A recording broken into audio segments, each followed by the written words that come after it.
Assalamualaikum warahmatullahi wabarakatuh. Bagaimana kabar teman-teman semuanya? Semoga senantiasa dalam keadaan sehat walafiat dan tidak kekurangan suatu apapun. Selamat datang dan selamat bergabung kembali dalam channel kami Ara Alesa. Kali ini kami masih akan membersamai teman-teman semuanya untuk mempersiapkan diri menghadapi tes CPNS maupun tes P3K dengan formasi arsiparis untuk kompetensi teknisnya. Kali ini edisi spesial yaitu 10 soal full pembahasan. Untuk soal yang pertama, protokol yang digunakan dalam pengiriman arsip melalui JIKN adalah A. HTTP, B. TCP atau IP, C. SMTP, D. FTP, E. POP3.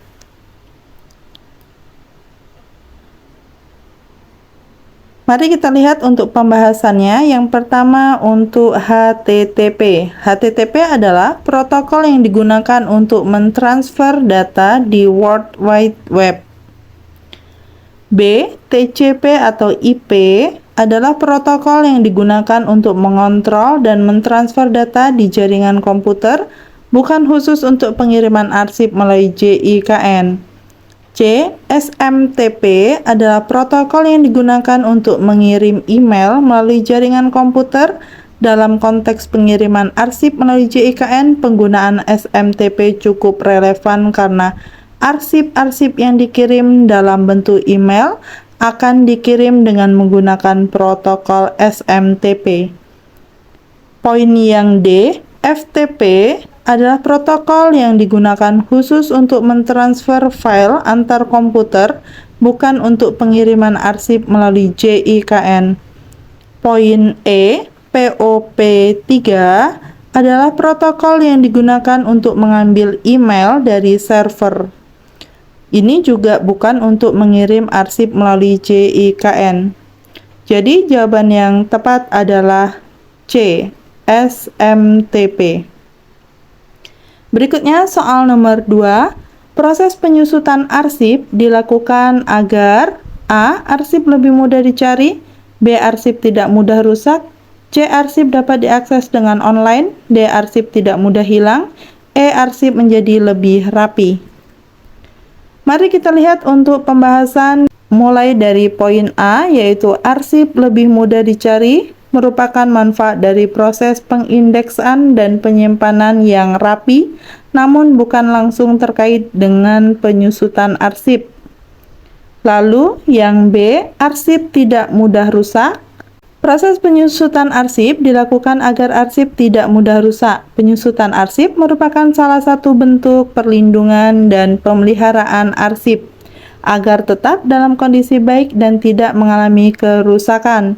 Dalam proses penyusutan arsip-arsip tersebut diberikan perlindungan seperti dalam pemberian penutup, penggunaan bahan pembungkus, pengaturan suhu dan kelembapan yang tepat, serta penghindaran dari bahaya lingkungan seperti kelembapan, berlebih, sinar matahari langsung, dan serangga. Dengan demikian, arsip akan tetap terjaga keutuhannya dan dapat dipertahankan dalam jangka waktu yang lama. Sedangkan untuk poin C, arsip dapat diakses secara online berkaitan dengan penggunaan teknologi informasi di dalam mengakses arsip, namun tidak berhubungan langsung dengan penyusutan. Poin yang D, arsip tidak mudah hilang juga terkait dengan perlindungan dan pengamanan arsip, namun tidak spesifik terkait dengan penyusutan. Poin E, arsip menjadi lebih rapi juga terkait dengan pengaturan dan penyimpanan arsip yang baik, namun bukan secara langsung terkait dengan penyusutan. Jadi jawaban yang benar adalah B, arsip tidak mudah rusak. Berikutnya soal nomor 3. Berikut ini adalah salah satu peran kearsipan dalam proses pengadaan arsip dinamis, kecuali A. Menentukan kebutuhan informasi, B. Merencanakan pengadaan arsip, C. Membina hubungan dengan pihak luar, D. Mengimplementasikan metode pengolahan arsip, E. Melakukan pengolahan arsip statis. Mari kita lihat untuk pembahasannya mulai dari poin A, menentukan kebutuhan informasi. Kearsipan memiliki peran penting dalam proses pengadaan arsip dinamis dengan menentukan kebutuhan informasi dari pengguna atau pemilik arsip. Ini melibatkan identifikasi jenis informasi yang akan disimpan, bagaimana informasi itu akan digunakan, dan bagaimana proses pengambilan informasi akan dilakukan. Poin yang B, merencanakan pengadaan arsip. Kearsipan juga bertanggung jawab untuk merencanakan pengadaan arsip dinamis. Ini termasuk menentukan jenis dan format arsip yang akan digunakan, menentukan kebijakan retensi, dan mengidentifikasi sumber daya yang diperlukan untuk mengadakan arsip tersebut. Poin C, membina hubungan dengan pihak luar. Kearsipan berperan dalam membina hubungan dengan pihak luar seperti institusi atau organisasi eksternal yang terkait arsip dinamis. Hal ini dilakukan untuk memastikan kelancaran proses pengadaan, pertukaran, dan penyebaran informasi antara organisasi. Sementara itu, untuk poin D, mengimplementasikan metode pengolahan arsip.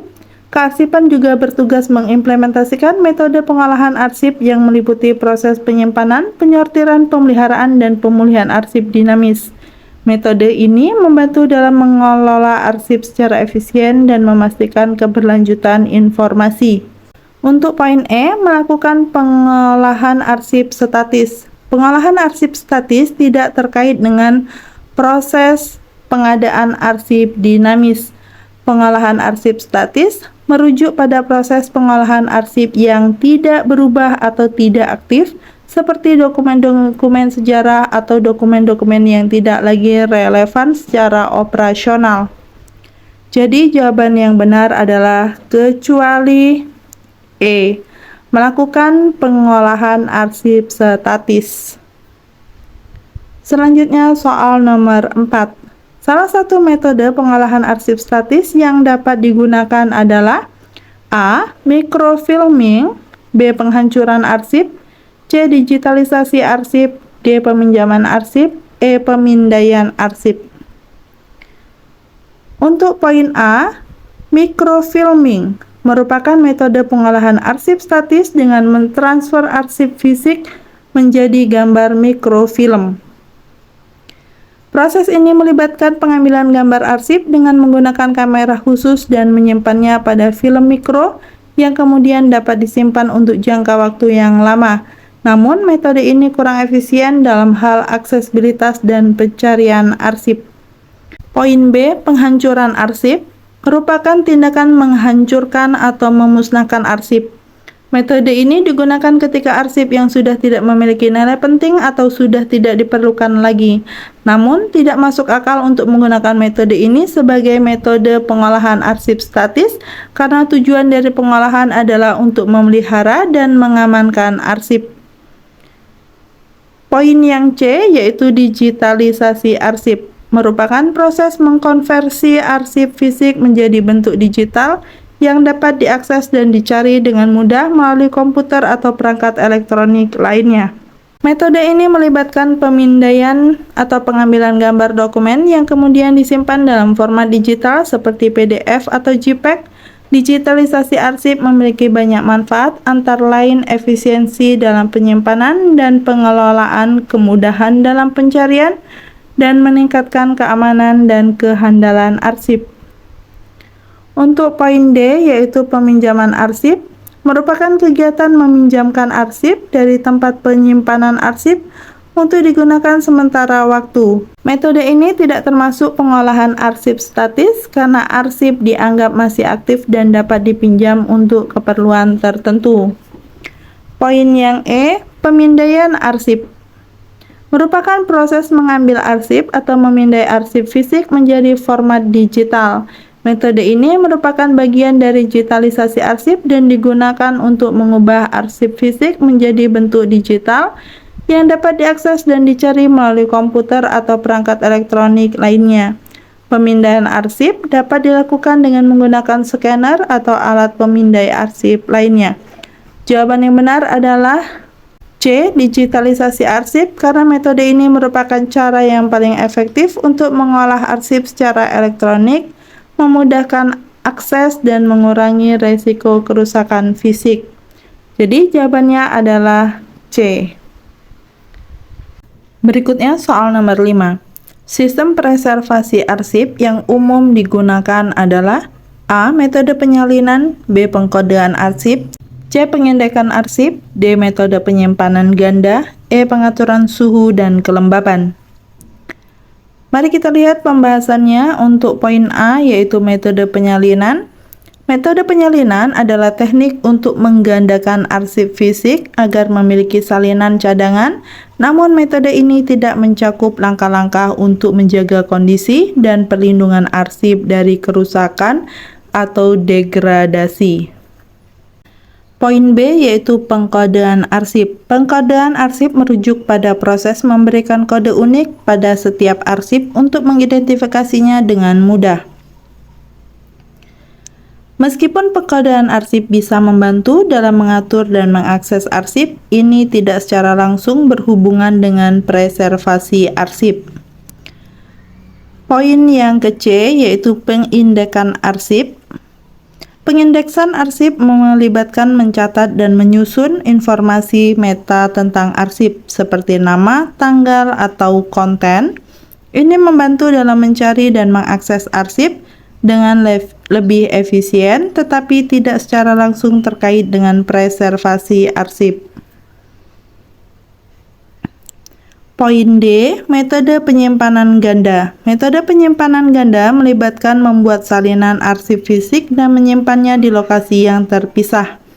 Ini memberikan perlindungan tambahan terhadap kehilangan atau kerusakan yang mungkin terjadi pada satu tempat penyimpanan.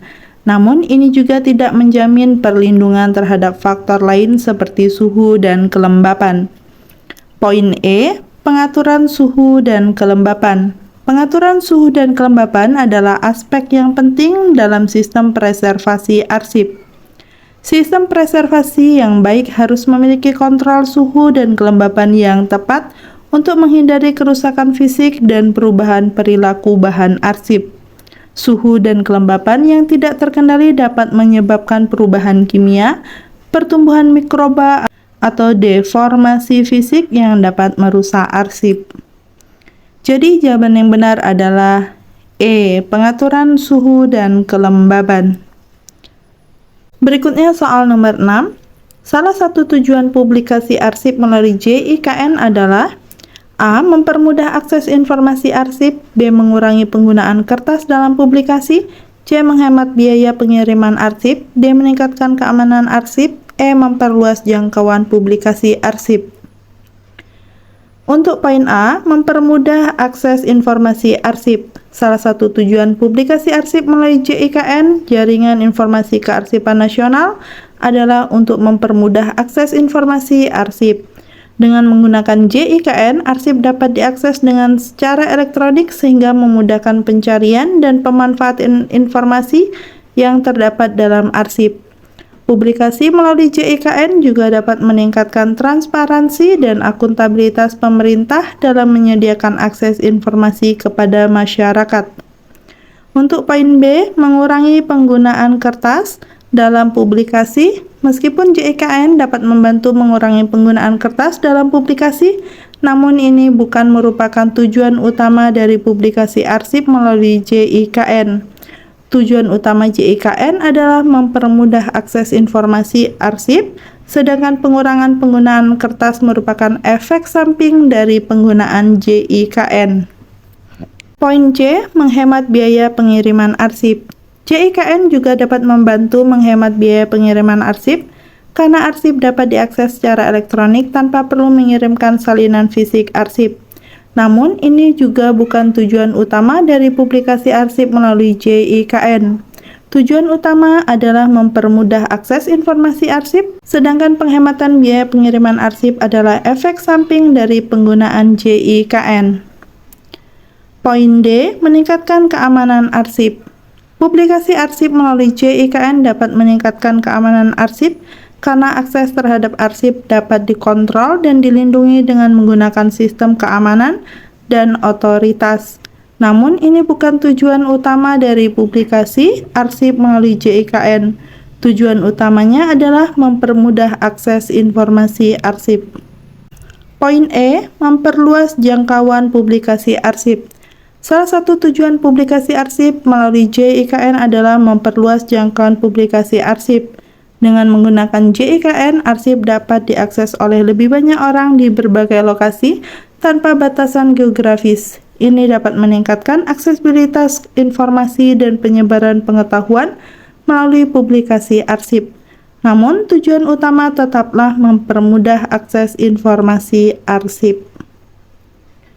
Jadi, jawaban yang benar adalah A. Mempermudah akses informasi arsip. Selanjutnya, soal nomor 7. Salah satu kendala dalam publikasi arsip melalui JIKN adalah A. Risiko kebocoran informasi, B. Keterbatasan teknologi, C. Terbatasnya akses internet, D. Tingginya biaya publikasi, E. Kerumitan proses publikasi. Untuk poin A, risiko kebocoran informasi, kendala ini bisa terjadi dalam bentuk apapun ketika mengirim informasi secara online, tetapi bukan kendala khusus dalam publikasi arsip melalui JIKN. Oleh karena itu, bukan jawaban yang benar.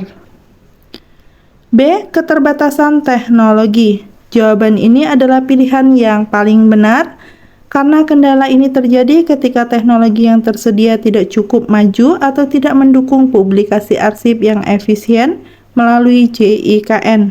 Misalnya, jika tidak ada sistem yang memungkinkan pengiriman atau tampilan arsip dengan mudah, maka publikasi arsip akan menjadi lebih sulit. C. Terbatasnya akses internet. Meskipun terbatasnya akses internet mungkin menjadi kendala dalam proses publikasi arsip melalui JIKN, tetapi ini bukan satu-satunya kendala. Oleh karena itu, bukan jawaban yang benar. Poin D, tingginya biaya publikasi. Tingginya biaya publikasi mungkin menjadi kendala dalam beberapa kasus, tetapi tidak secara spesifik terkait dengan publikasi arsip melalui JIKN. Oleh karena itu, bukan jawaban yang benar juga.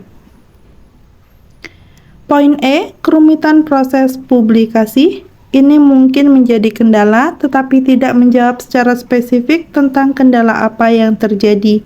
Oleh karena itu, bukan jawaban yang benar juga.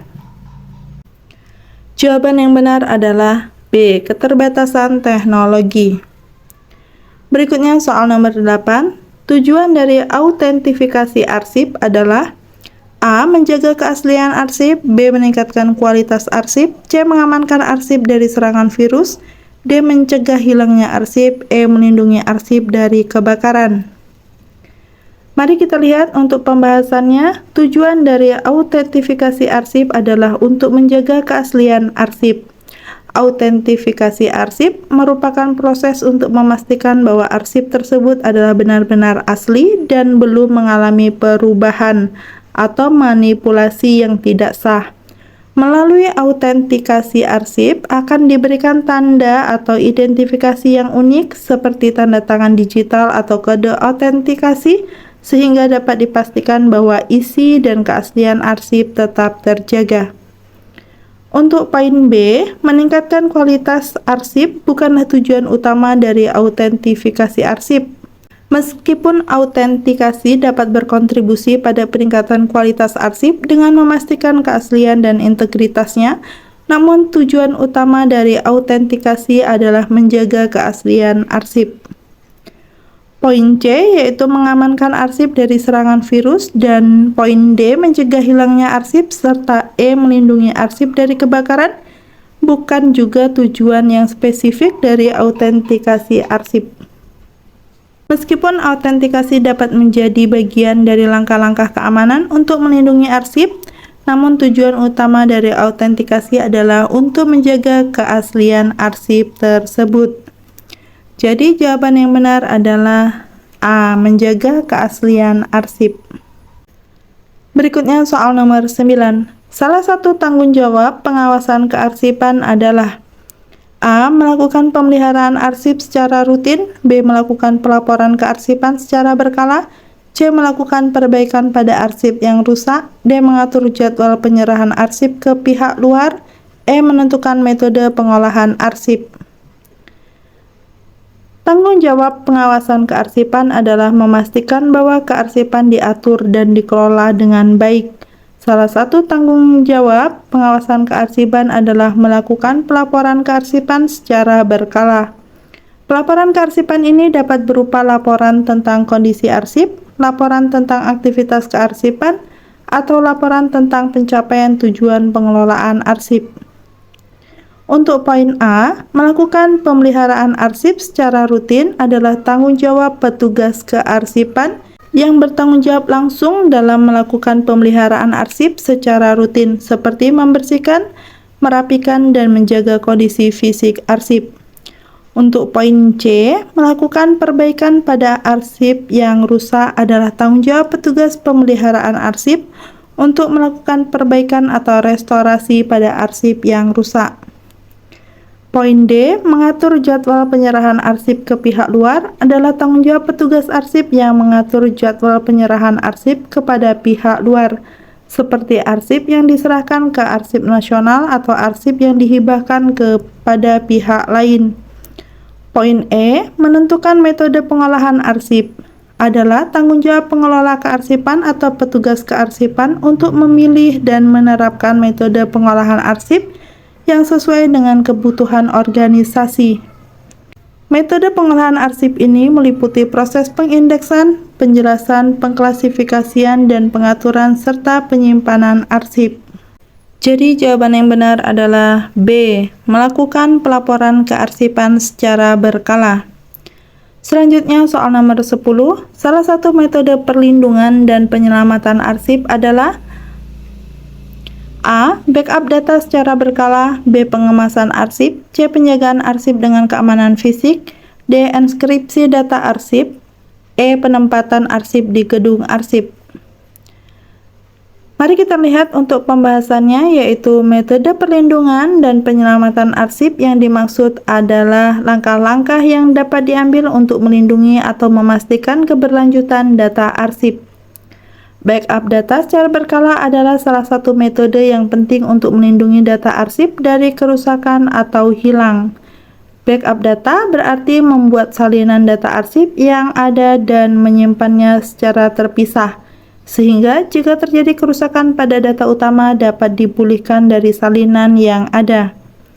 Untuk pilihan C, penjagaan arsip dengan keamanan fisik juga merupakan metode perlindungan dan penyelamatan arsip yang penting. Ini melibatkan pengamanan arsip dalam lingkungan fisik yang aman dan terkendali, seperti ruangan penyimpanan yang terkunci atau pengawasan keamanan. Pengemasan arsip yaitu pilihan B dan enskripsi data pilihan D merupakan langkah-langkah tambahan yang dapat diambil untuk meningkatkan keamanan arsip. Pengemasan berkaitan dengan penggunaan wadah atau kemasan yang sesuai untuk melindungi arsip dari kerusakan fisik. Pengemasan berkaitan dengan penggunaan wadah atau kemasan yang sesuai untuk melindungi arsip dari kerusakan fisik atau lingkungan yang merusak. Enskripsi data berkaitan dengan mengubah data arsip menjadi bentuk yang tidak terbaca tanpa kunci deskripsi yang tepat sehingga melindungi data dari akses yang tidak sah. Untuk pilihan E, penempatan arsip di gedung arsip adalah langkah yang mungkin dilakukan dalam konteks penyimpanan arsip jangka panjang. Organisasi atau lembaga dapat memilih untuk menyimpan arsip mereka di gedung arsip yang didesain khusus untuk tujuan ini, dengan suhu, kelembapan, dan kondisi lain yang dikontrol dengan baik untuk menjaga keberlanjutan arsip. Dalam konteks perlindungan dan penyelamatan arsip, backup data secara berkala, yaitu pilihan A, diperlukan menjadi metode utama untuk melindungi arsip dari kerusakan atau hilang. Metode lainnya seperti keamanan fisik, pengemasan, enskripsi, dan penempatan di gedung arsip merupakan langkah-langkah tambahan yang dapat digunakan untuk memperkuat perlindungan. Jadi jawaban yang tepat adalah A, backup data secara berkala. Demikianlah soal-soal yang dapat kita bahas kali ini. Semoga bermanfaat bagi teman-teman semua dan sukses untuk kita semua. Terima kasih. Wassalamualaikum warahmatullahi wabarakatuh.